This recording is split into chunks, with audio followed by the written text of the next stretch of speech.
মাংসটা ভেজে নিচ্ছি আমি। আলুটাও ভেজে নিলাম লবণ আর হলুদ দিয়ে।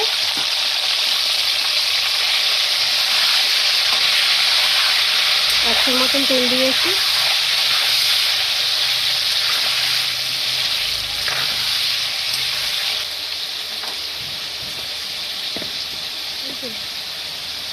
অল্প একটু লবণ দিয়ে দিচ্ছি।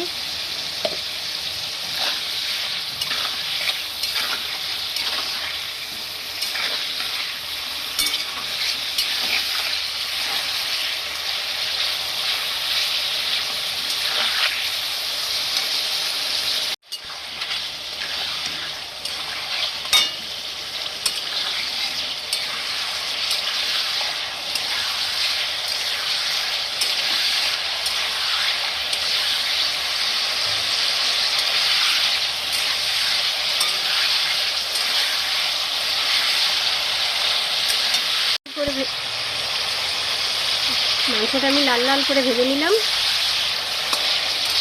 লাল করে মাংসটা ভেজে নিয়ে এবার আমি তুলে নিচ্ছি মাংসটা।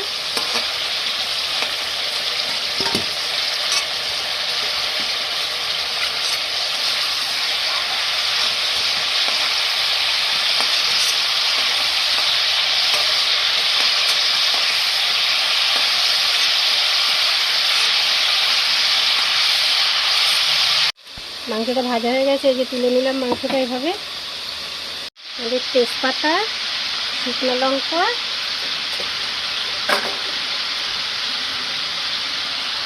এলাচ, দারচিনি, লবঙ্গ দিয়ে দিলাম। এটা একটু ভেজে নেব।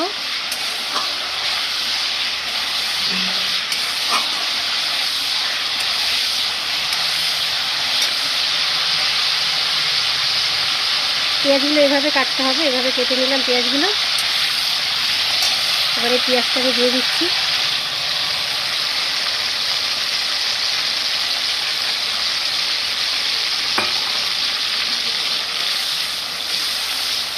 বড় বড় দুটো পেঁয়াজ দিয়েছি এর মধ্যে।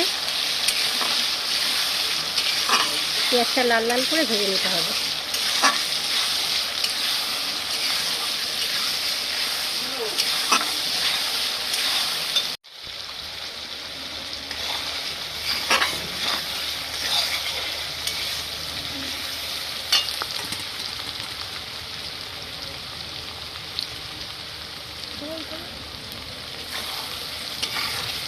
পেঁয়াজটা লাল হয়ে গেলে আমি এবার এর মধ্যে রসুন, আদা, কাঁচা লঙ্কা, টমেটো পেস্ট দিয়ে দিলাম। একসাথে করে নিয়েছি।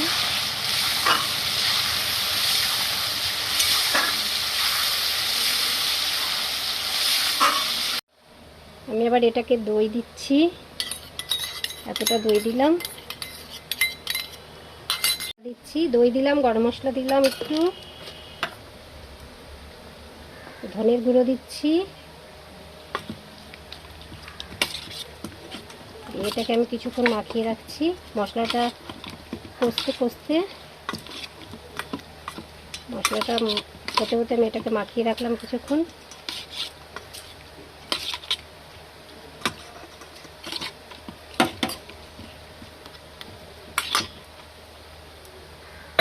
মশলা কষানো হয়ে গেছে আমার। এবার আমি হলুদ দিয়ে দিচ্ছি, লবণ দিয়ে দিচ্ছি।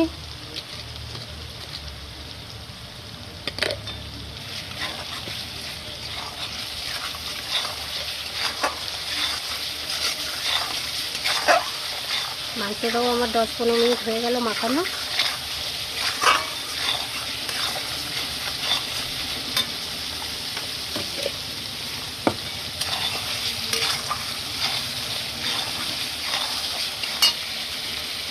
এবার আমি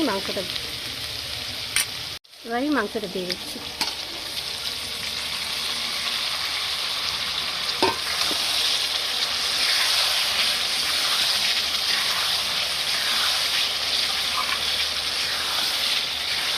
কাশ্মীরি লঙ্কা গুঁড়ো দিচ্ছি।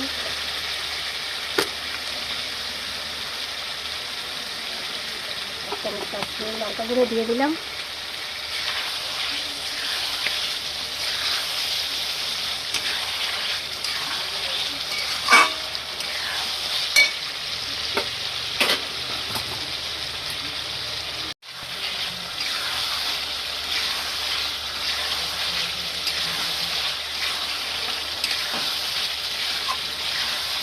এবার আমি আলু ভেজে রেখেছি নুন হলুদ দিয়ে, আলুটাও দিয়ে দিচ্ছি।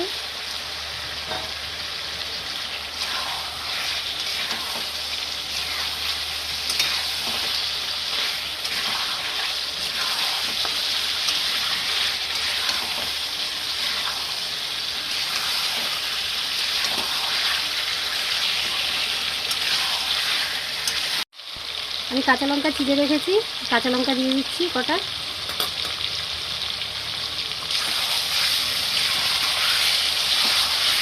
এটা আস্তে আস্তে কষিয়ে নেবো মাংসটাকে।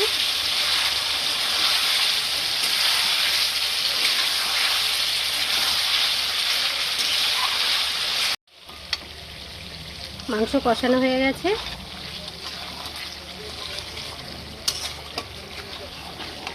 এবার আমি এটার মধ্যে একটু পরিমাণ মতন জল দিয়ে দিচ্ছি।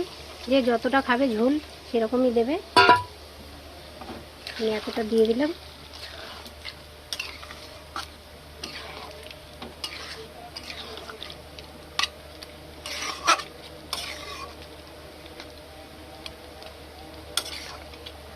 এবার আমি এটা ঢাকা দিয়ে দিচ্ছি।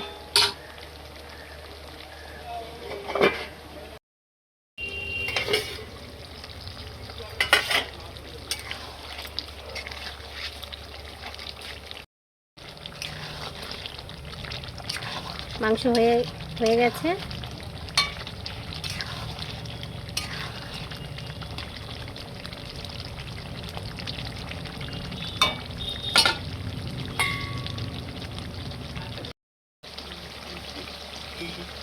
ধনেপাতা দিয়ে দিচ্ছি আমি।